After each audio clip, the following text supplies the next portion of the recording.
Hello everyone. मैं उमेश पाल आप सभी विद्यार्थियों का आपके अपने यूट्यूब चैनल टीचर्स वर्ड में स्वागत करता हूं। सभी विद्यार्थियों को राधे राधे, जय श्री कृष्णा। आशा है कि आप सभी स्वस्थ और मस्त होंगे और राधा रानी की कृपा सभी विद्यार्थियों पर बनी होगी। चलिए, आज हम लोग बहुत इम्पॉर्टेंट सीरीज डिस्कस करने वाले हैं, मैथ्स की पेडागोजी।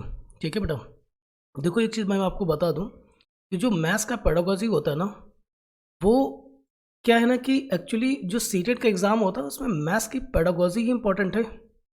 ठीक है, मैथ्स में ऐसा कुछ खास आता नहीं है, मतलब न्यूमेरिकल होते ज़रूर हैं बट इतना टफ न्यूमेरिकल नहीं होता है कि आप उसको कर ना सको। ठीक है, अगर किसी को एलिमेंट्री मैथ्स आती है, बेसिक मैथ्स अगर किसी भी स्टूडेंट को पता है, तो सीटेट के एग्ज़ाम में मैथ्स की न्यूमेरिकल जो प्रॉब्लम होगा उसमें उसको कोई समस्या नहीं होने वाली है। ठीक है, वो अलग बात है कि 2-3 क्वेश्चन आपको ना आए तो एक अलग इशू हो जाता है, बट इसके लिए सबसे ज़्यादा इंपॉर्टेंट होता है आपका पेडागोजी। तो उसी सीक्वेंस में आज हम लोग पेडागोजी की क्लास डिस्कस करने वाले हैं और आप देख पा रहे होंगे कि आज बहुत ही चुनिंदा मतलब बेहतरीन क्वेश्चंस हम आपके साथ डिस्कस करने वाले हैं, और जहाँ पर आपको बहुत सारी समस्याएं भी होती हैं, चीज़ें समझ नहीं आती हैं कि क्वेश्चन क्या कहना चाहता है, ये समझ नहीं आता है कि जो ऑप्शंस लिखे हैं उनका मीन क्या होता है ना, जिसके चलते आपके कई बार क्वेश्चंस के आंसर्स गलत हो जाते हैं। आपको लगता ज़रूर होगा कि मतलब हमने बहुत ठीक किया हुआ है, लेकिन जब आंसर की आती है तो पता चलता है कि यार ये तो गड़बड़ हो गई। ठीक है, चलिए बिना टाइम को खर्च किए हुए हम लोग सीधे अपने क्वेश्चंस को डिस्कस करना शुरू करते हैं। और हाँ, एक चीज़ और कहेंगे कि सभी विद्यार्थी देखिए बेटा, जब तक आप पूरा वीडियो प्रॉपर आप नहीं देखेंगे तब तक आपको चीज़ें समझ नहीं आएंगी, जो हकीकत है। अगर आप चाहते हो कि अच्छा स्कोर आपके साथ हो, आप अच्छा सीटेट में स्कोर कर सकें और बार बार आपको सीटेट में अपीयर ना होना पड़े, फर्स्ट अटेम्प्ट में ठीक से आपका सीटेट क्लियर हो जाए, तो आपको पहली बार में ठीक से पढ़ना भी होगा ना। ठीक है, चलिए आते हैं और समझते हैं चीज़ को। पहला क्वेश्चन देखिएगा। हाँ, एक चीज़ और भी मैं कहना चाहूँगा कि कुछ क्वेश्चन इसमें ऐसे भी हैं जो अभी लास्ट ईयर एग्जाम्स में पूछे जा चुके हैं। ठीक है, और जो लोग दे के आए होंगे वो किन्हीं कारणों से उनका रिजल्ट रुक गया, नहीं आ पाए, नहीं क्वालिफाई कर पाए, तो वो देखिएगा कि आपने गलती कहाँ कर दी है, क्वेश्चन को आपने क्या पढ़ा था और क्या समझ लिया था। ठीक है, चलिए आते हैं। शिक्षक ने कक्षा में मौखिक आकलन का आयोजन किया। सबसे पहले आपको समझ लेना चाहिए कि मौखिक आकलन क्या होता है। ठीक, देखिए जो मौखिक आकलन होता है ना, ये मौखिक आकलन का मतलब होता है जहां पर आप लिखित परीक्षा का आयोजन ना करें, मतलब आप टेस्ट के थ्रू, एग्ज़ाम के थ्रू बच्चे को असेस ना करके कक्षा के दौरान या उससे बातचीत करके चीज़ों को समझने की कोशिश करें, ये आकलन करें कि बच्चा कितना समझ गया है। ठीक है, आयोजन किया जिससे यह पता चला है कि राम सम विषम भाज्य भाज्य संख्याएं, नोटिस कीजिएगा, राम को सम, विषम, भाज्य, अभाज्य जैसी सभी संख्याओं की परिभाषा बता सकता है। राम में ये निपुणता है, किंतु जब संख्याओं का समुच्चय दिया गया, मतलब सम, विषम, भाज्य, भाज्य को एक साथ जोड़ दिया गया, एक समूह में रख दिया गया, तब वह संख्याओं के सही रूप में पहचान नहीं सका। तो क्या कारण है कि राम को सम, विषम, भाज्य, भाज्य संख्याओं की पहचान तो थी, लेकिन जब उनको एक साथ रख दिया तब वो इसको नहीं बता पाया। तो आपको रीज़न बताना है कि ऐसा उसके साथ क्यों हुआ होगा। ठीक है, तो पहला देखिएगा, ऑप्शन लिखा हुआ है कि राम की स्मरण शक्ति अच्छी है पर अभ्यास की कमी है। देखो ये ऑप्शन उतना फिट नहीं आता, ये मतलब कहीं ना कहीं आप समझ लो ना कि रट्टा पद्धति पर जा रहा है, और रट्टा पद्धति का हमारे यहाँ विरोध होता है पूरी तरीके एनसीएफ 2005 के अंतर्गत।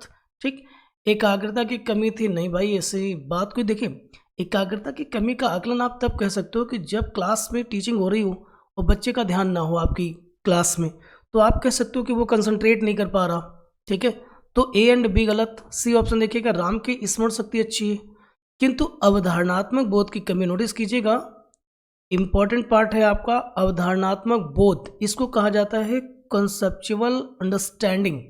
ठीक है, बच्चे को कॉन्सेप्ट ही क्लियर नहीं था कि सम संख्याएं किन्हें कहा जाता है, विषम किन्हें कहा जाता है, भाज्य कौन सी होती हैं, अभाज्य कौन सी होती हैं। ठीक है, उसके अंदर क्या समस्या थी, उसको कॉन्सेप्ट क्लियर नहीं था। देखिए जब बेटा किसी चीज़ का आपको कॉन्सेप्ट पता नहीं होगा ना, तो आप क्वेश्चन को ठीक से कर नहीं पाओगे, इसीलिए आपको कंटेंट पढ़ने की सलाह दी जाती है। ठीक है, सो बेस्ट ऑप्शन आपका यहाँ पे हो रहा है सी।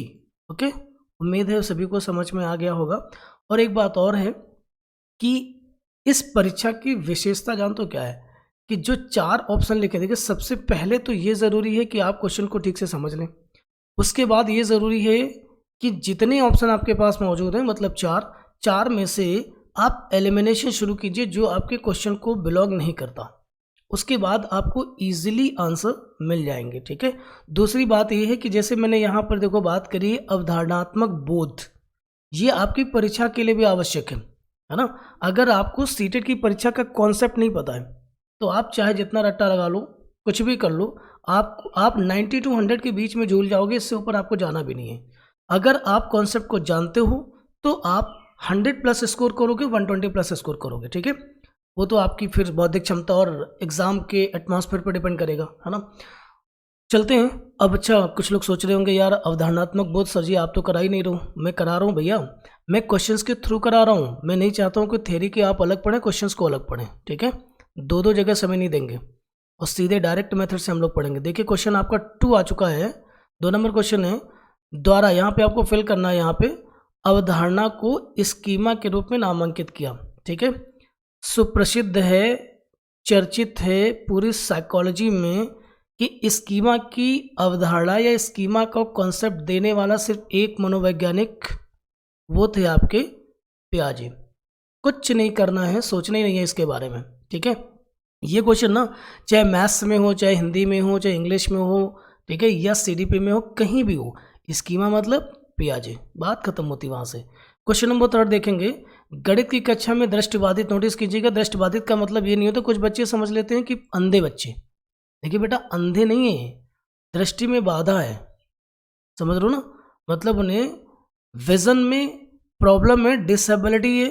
ठीक है, 100% वो डिसेबल नहीं है। अगर 100% होंगे तो वो हमारे रेगुलर क्लासेस में बैठ ही नहीं सकते, उनके लिए व्यवस्था दूसरी है ना।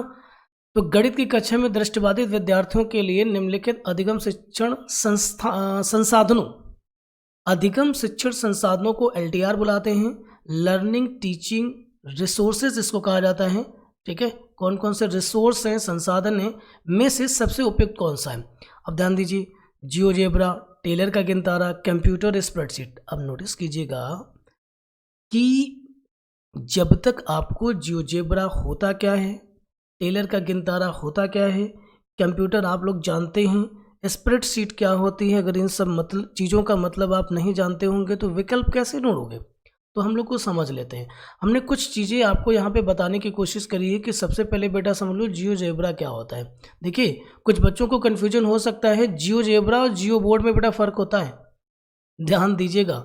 ये जियोजेब्रा है और होता है एक जियो बोर्ड। जियो बोर्ड में क्या होता है, एक लकड़ी का फ्रेम होता है और उसमें कुछ कील्स लगे होते हैं जिसमें हम इलास्टिक या धागे को फंसा करके उभरी हुई आकृति बना देते हैं, जिससे बच्चा स्पर्श करके ज्यामितीय आकृतियों को समझ सकेगा आसानी से। वो होता है हमारा जियो बोर्ड। ठीक है, उसमें बच्चा स्पर्श भी कर सकता है, देखने वाले बच्चे देख करके भी सीख सकते हैं, उनके लिए कॉन्सेप्चुअल अंडरस्टैंडिंग उनकी बढ़ जाएगी इससे, है ना। तो वो होता है जियो बोर्ड। ये क्या है, जियोजेब्रा। जियोजेब्रा क्या होता है, लेकिन मैंने लिखा हुआ है कि GeoGebra is an interactive geometry. कुछ लोग सोच रहे होंगे सर जी अंग्रेजी में क्या लिख दी, क्या है ना, इंग्लिश में ये बात आसानी से समझ में आ जाएगी। GeoGebra is an interactive geometry, algebra, statics and calculus application. Notice कीजिएगा, जियोजेब्रा इट्स अ सॉफ्टवेयर, एक एप्लीकेशन, एक ऐप है। ठीक है, तो सिंपल है कि वो दृष्टिबाधित बच्चों की कोई मदद नहीं कर पाएगा, क्योंकि इसके लिए विजन का होना ज़रूरी है। ठीक है, सो फर्स्ट ऑप्शन आपका विकल्प ही नहीं बन सकता। तो देखिएगा option number A, option number A में ए एंड बी लिखा हुआ, ये नहीं बन सकता, है ना, जहाँ जहाँ ए है नहीं बनेगा। दूसरी बात समझिएगा, स्प्रेडशीट की बात कर लेते हैं। स्प्रेडशीट बेटा आप ये समझ लो जैसे कंप्यूटर में एक वर्कशीट आती है जिसमें आपको डेटा फिल करने के लिए कहा जाता है, ठीक है, वो कहलाती है आपकी स्प्रेडशीट। आपको समझ पा रहे होंगे। तो जहां जहां आपका डी ऑप्शन है वो आपका गलत, क्योंकि जियोजेब्रा में ही स्प्रेडशीट आ जाती है ना। तो डी ऑप्शन हो गए आपके गलत। अब देखिएगा आपके पास रह क्या गया है, सिर्फ आपका सी ऑप्शन रह गया है जो आपका सही है, क्योंकि ए और डी ऑप्शन वाले हो गए गलत।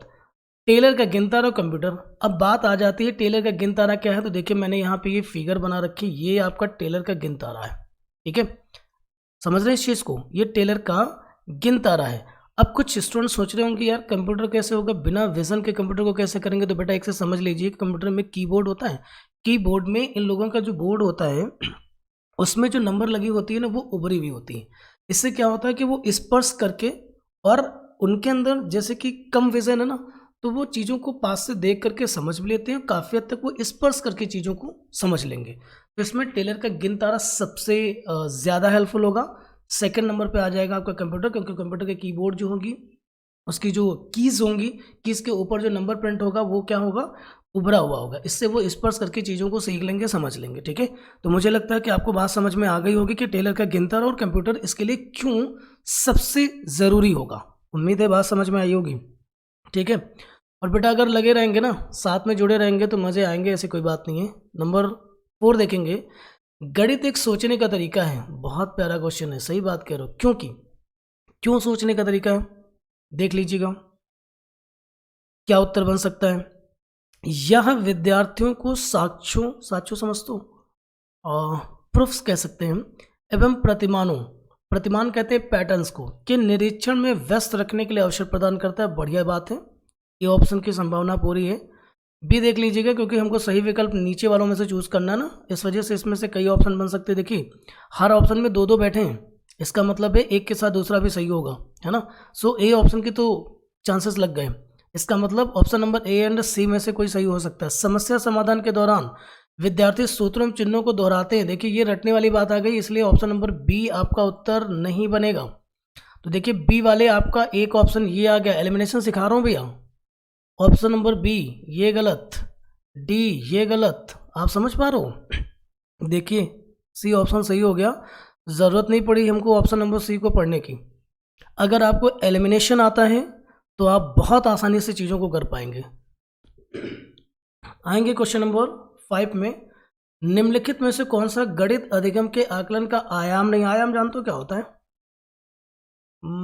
आयाम को आप डायमेंशंस कह सकते हो, क्षेत्र बुला सकते हो, संसाधन कह सकते हो, ठीक है।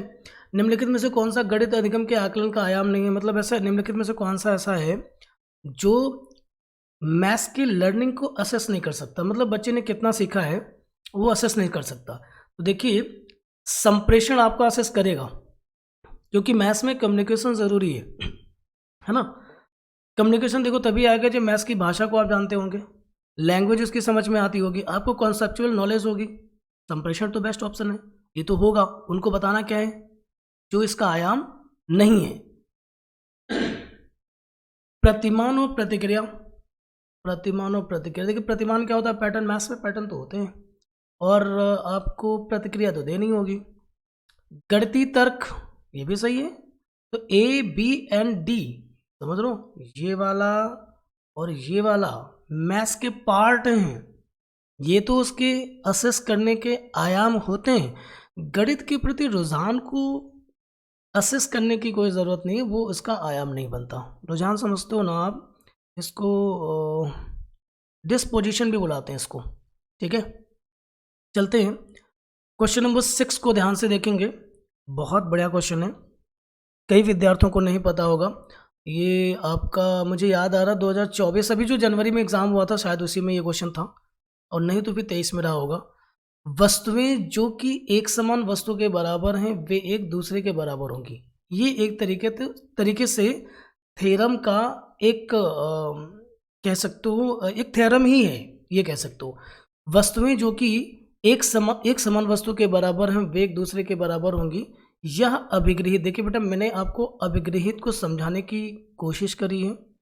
देखिए ना, मुझे याद नहीं आ रहा कि कौन सा ईयर में उन्होंने अभिगृहित को ही पूछ लिया था, ठीक है। उन्होंने सिर्फ ये पूछ लिया था, एक स्टेटमेंट दिया था इस तरीके के जैसे मैंने यहाँ पे लिख रखे हैं, और उन्होंने कहा था कि निम्नलिखित में से कौन सा सही है, तो इसमें एक ऑप्शन था अभिगृहित, फिर है आपका अधिग्रहित, फिर है आपका प्रमेय, फिर है आपकी बीजगणित या ज्यामिति से संबंधित, समझ लो ना, इस तरीके का स्टेटमेंट लगाया था। तो मैंने यहाँ पे दिखाया आपको कि अपग्रहित होती क्या चीज़ें। तो एक ऐसा कथन है जिसे सत्य माना जाता है, और गणित में इसे क्या कहते हैं, प्रमेय। और ये मत समझिएगा कि इसे मैथ्स का टर्म्स है, ये आपके हिंदी में भी पूछ लेते हैं। तो कभी आएगा मौका तो मैं इस चीज़ को बताऊंगा। फिलहाल अपग्रहित होती क्या चीज़, इसको याद कर लो, समझ लो। मैंने इसीलिए यहाँ पे नोट कर दिया है, अदरवाइज मैं आपको बोल के समझा सकता था, है ना। एक ऐसा कथन जिसे सत्य माना जाता है, गणित में से क्या कहते हैं, प्रमेय कहते हैं। थोड़ा बहुत नोट भी कर लिया करना। और ये जो स्टेटमेंट था वो यूक्लिड का है, ये तो पढ़ना पड़ेगा आपको, ठीक है। क्वेश्चन नंबर 7 पे आ जाते हैं। किस विधि से यह सिद्ध किया जा सकता है कि दो समपूर्णांकों का योग सदैव सम होता है, ठीक है। सो इसका सही उत्तर जो बनना है वो है प्रत्यक्ष उत्पत्ति। प्रत्यक्ष आप समझते ही हो, सामने। उत्पत्ति का मतलब होता है प्रूफ, मतलब रियल ऑब्जेक्ट्स के साथ उनको ये गतिविधि करके दिखानी होगी, बच्चों को बतानी होगी, ठीक है। चलते हैं क्वेश्चन नंबर 8 में आएंगे। गणित के उच्च प्राथमिक स्तर पर निम्नलिखित में से किन कौशलों को प्रोत्साहित किया जाता है। नोटिस कीजिएगा, गणित के उच्च प्राथमिक स्तर पर निम्नलिखित में से किन कौशलों को प्रोत्साहित किया जाएगा, बढ़ावा दिया जाना। प्रोत्साहित का मतलब होता है एनकरेज करना, ठीक है। मानस दर्शन समझते हो, जो आप औपचारिक मन में चीज़ों को समझते हो, ठीक है। माइंड मैपिंग जिसको कहा जाता है, जो दिमाग में जिसके प्रति आप एक इमेज क्रिएट करते हो, मानस दर्शन हो गया। गणित में पक्षांतरण भी होता है। मुझे क्या करना है, कौन सा वाला, गणित को उच्च प्राथमिक स्तर पर निम्नलिखित में से किन कौशलों को प्रोत्साहित किया जाएगा। हाँ, इनको करोगे आप। कंठस्थ करना, गणित में लर्न करने के लिए कुछ नहीं होता, रटने के लिए कुछ नहीं होता। गणित में सिंप्लीफिकेशन भी होता है, ठीक है। गणित में अनुमान भी लगाया जाता है। तो मतलब पता चल रहा है कि वो ऑप्शन ढूंढ लीजिए जो ए, बी, डी और ई का हो, मतलब उसमें सी ना हो। तो देखिएगा ऑप्शन नंबर सी में सी है, हटाओ भैया इसको। बी में भी सी है, हटा लो इसको। डी में भी सी है, हटा लो इसको। उत्तर क्या बन जाएगा आपका, ए। उम्मीद है बात समझ में आ गई होगी। नेक्स्ट क्वेश्चन पर हम लोग चल रहे हैं। गणितीय कक्षा कक्ष को प्रभावी बनाने के लिए निम्नलिखित में से क्या प्रभावी होगा, सबसे बढ़िया क्या है। ऑप्शन नंबर ए देखेंगे, सबसे बेहतरीन आपको ढूंढना है कि समूह में कार्य निष्पादन और समस्या समाधान को हतोत्साहित करना। देखिए कुछ शब्द ऐसे आते हैं सीटेट में जो आपको नेगेटिविटी को रिप्रेजेंट करते हैं। हतोत्साहित का मतलब होता है डिस्करेज करना, और टीचर का काम ये होगा नहीं। हम मैथ्स की क्लास में किसी बच्चों को डिस्करेज कैसे करेंगे, ये हटा दो, ये उत्तर नहीं बन सकता। महत्व तो दिया जाना चाहिए कि अनिवार्य रूप से गणित एक मूर्त विषय है। देखिए भैया ऐसा नहीं है, गणित अमूर्त विषय है। तो ना तो ए हुआ ना तो आपका बी हुआ, सी ऑप्शन आइएगा। एक प्रश्न को हल करने के लिए विविध तरीकों को प्रोत्साहित किया जाइए, बिल्कुल ठीक है। इनकरेज करना है किसी भी मैथ्स के क्वेश्चन को कई तरीके से सॉल्व करने पर, बेस्ट ऑप्शन। डी पढ़ लो, काम का नहीं है वैसे मैं बता रहा हूँ, देख लीजिएगा। अध्यापक द्वारा एक नई समस्या को हल करने के चरणों को कुशलता से बोर्ड पर निरूपित करना चाहिए। तुम सब कुछ अध्यापक करेंगे तो बच्चों का क्या करवाना, ठीक है। बच्चे कहाँ सीखेंगे। सो ऑप्शन नंबर सी यहाँ पर बिल्कुल सही उत्तर है। क्वेश्चन नंबर 10 पे आते हैं। बहुत प्यारा क्वेश्चन लिखा हुआ है, ध्यान से पढ़ेंगे। पियाजे के अनुसार बच्चों की दिक स्थान, मैंने लिख रखा है कि दिक स्थान क्या होता है। देखिए स्पेशल थिंकिंग कहते हैं। अब जान लो कि स्पेशल थिंकिंग क्या है। तो जब आप बेटा सीडीपी पढ़ोगे तो वहाँ पर इंटेलिजेंस वाले चैप्टर में आपको स्पेशल थिंकिंग के बारे में बताया जाता है। अभी मैं फिलहाल यहाँ पे ये समझा दूँ कि स्पेशल थिंकिंग का मतलब ये होता है जो जैसे कि मानस दर्शन जिसको कहते हैं, जो माइंड मैपिंग कहलाता है, वो आपके स्पेशल थिंकिंग है ना। मतलब किसी की तस्वीर को उकेरना दिमाग में और उसको प्रत्यक्ष रूप में उसको डिज़ाइन कर देना। जैसे जो मूर्तिकार होते हैं, जो मूर्तियाँ गढ़ते हैं, बनाते हैं, उनके अंदर स्पेशल थिंकिंग होती है। जो स्केचिंग करते हैं वो उनके अंदर स्पेशल थिंकिंग होती है, ठीक है। जो आर्किटेक्चर होता है उसके अंदर स्पेशल थिंकिंग होती है। तो ये लोग क्या करते हैं कि मस्तिष्क में पहले ही चीज़ों को डिज़ाइन कर लेते हैं, और उनके मस्तिष्क में जब वो चीज़ डिज़ाइन हो जाती है तब उसको पेपर पर उतार देते हैं, ठीक है। सो ये है स्पेशल थिंकिंग। अब बात को समझते हैं कि पियाजे के अनुसार बच्चों के दिक के स्थान के समझ के लिए निम्नलिखित में क्या सही नहीं है। ध्यान दीजिएगा, जो सही नहीं है हमको वो बताना है। ज्यामिति बोध की प्रगति एक सुनिश्चित क्रम का अनुसरण करती है, सही है। ज्यामिति बोध की प्रगति ऐतिहासिक क्रम में होती है, ना कि तर्क संगत क्रम में। देखिए ज्यामिति जो होती है वो तर्क संगत ही होती है। ऑप्शन बी सही है। मत करो, कुछ पढ़ने की जरूरत नहीं पड़ेगी। फिलहाल से ऑप्शन आपको पढ़ के दिखा देते हैं कि बच्चों में दिक् स्थान की प्रारंभिक समझ उनके ज्ञानेंद्रिय प्रेरक अनुभवों से उत्पन्न होती है और प्रक्षेपित दिक् स्थान को समझने के लिए विभिन्न दृश्य और स्पर्शी अनुभवों को तालमेल की आवश्यकता होगी। भैया ये सब चीज़ें आप अगर नहीं करोगे तो आप किसी भी इमेज को कैसे मेंटेन कर पाओगे, जोड़ोगे कैसे, ठीक है। क्वेश्चन नंबर 11 है कि बच्चों को समय की अवधारणा को प्रोत्साहित करने के लिए प्रस्तावित, फिर से पढ़ेंगे, बच्चों को समय की अवधारणा को प्रस्तावित करने के लिए प्रारंभिक गतिविधि के रूप में निम्नलिखित में से कौन सी की जानी चाहिए। मतलब आप बच्चे को समय पढ़ाना चाह रहे हो, बच्चे समय को कैसे सीखें, है ना। इसके लिए आप सबसे बेहतरीन प्रोसेस क्या यूज़ करोगे, तो देखिएगा, समय से संबंधित वाक्यांशों के साथ पूर्व अनुभवों के बारे में चर्चा करेंगे। बढ़िया ऑप्शन है। बच्चे पूर्व में जो भी जानते होंगे उनके ज्ञान को, पूर्व ज्ञान को जोड़ोगे और उनको वाक्यांशों के साथ उनको संबंधित करेंगे आप, ठीक है। ये आपका सही है, डाउट में नहीं है। बाकी BCD में पढ़ के बता रहा हूँ कि क्यों नहीं होंगे। बच्चों को पढ़ाना कि घड़ी में समय को कैसे पढ़ा जाए। तो जानते हो ये वाली लाइन ना रटने वाले प्रोसेस पे सिखा रही है कि ये बताना कि घड़ी में टाइम कैसे देखना है।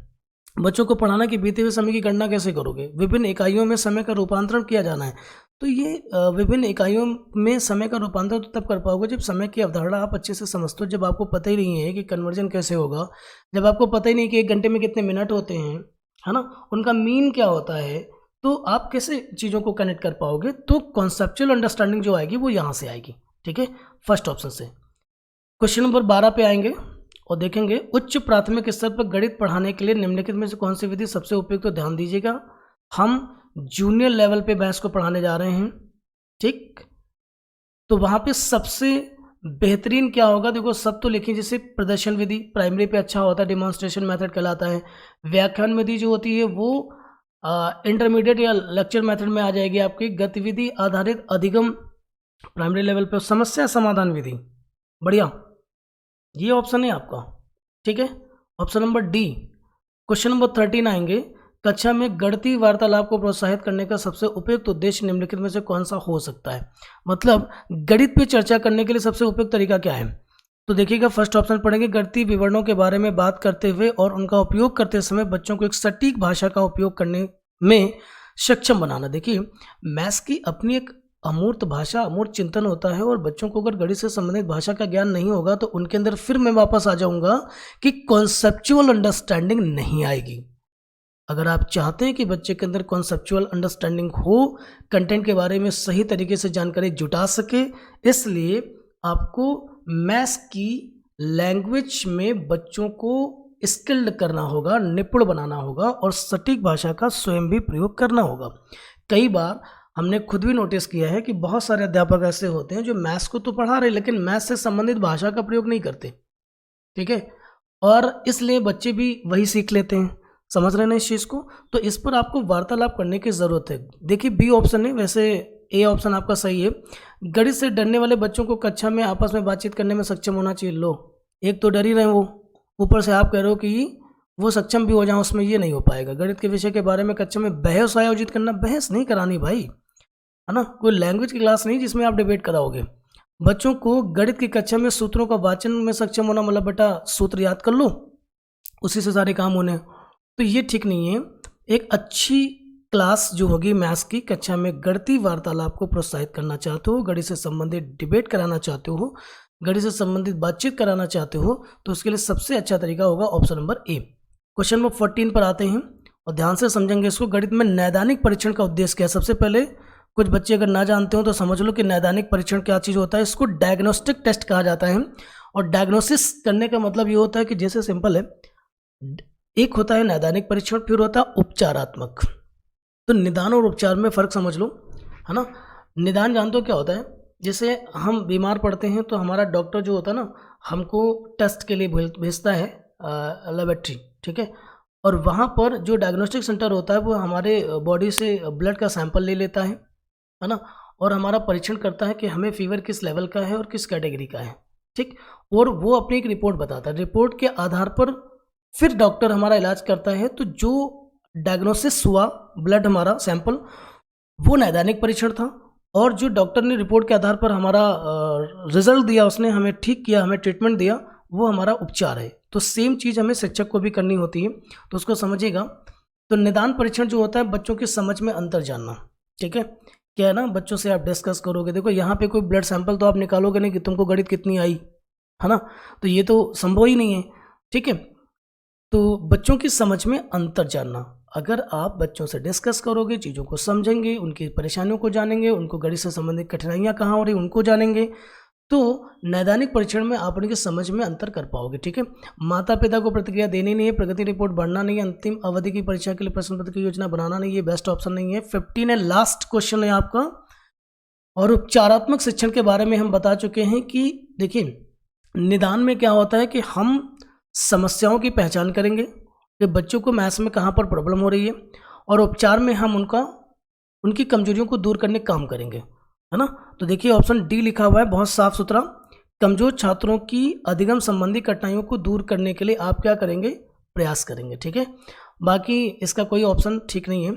तो आज की क्लास हम यहीं पे वाइंड अप करेंगे। अच्छा, कुछ बच्चे ये तो नहीं सोच रहे बेटा कि 15 क्वेश्चन ही करा दिए। देखिए पेडागोजी में कर रहा हूँ, बाकी नहीं कर रहा हूँ, ठीक है। तो पेडागोजी आपके 15 से 16 क्वेश्चन ही होते हैं, है ना। तो 15 क्वेश्चन की शीट आपकी है, इसको पढ़िए, समझिए, फिर आगे और भी चीज़ें मिलेंगी। देखिए ज़्यादा बहुत मात्रा में पढ़ा जाना ठीक नहीं है। क्वालिटी टीचिंग और क्वालिटी लर्निंग होना बहुत ज़रूरी है। आप जो पढ़ें वो बेहतर पढ़ें, वो आपकी परीक्षा के लिए उपयोगी सिद्ध हो, ये ज़्यादा इंपॉर्टेंट है। बहुत ज़्यादा समय देने की ज़रूरत नहीं है, और मैं जो बताऊंगा वो आपके एग्ज़ाम में सीधे तौर पे मिलेगा, इसकी आप बिल्कुल चिंता न करें। बट इतना ज़रूर है बेटा कि एक काम करना है कि आपको खुद भी ठीक से पढ़ना है और अपने सभी साथियों को शेयर जरूर कर देना। अगर आपको सेशन ठीक लगता है और लगता है कि मैं आपके लिए मेहनत कर रहा हूँ, तो ये आपका थोड़ा सा प्रयास होगा, एफर्ट्स होगा कि आप इसको शेयर कर दें, ठीक है, और ज़्यादा से ज़्यादा दोस्तों को शेयर कर दें, ठीक। चलिए अगली क्लास को हम लोग करेंगे सीडीपी के साथ, नेक्स्ट क्लास हम लोग डिस्कस करेंगे। आज के लिए बस इतना ही। Thank you so much, take care.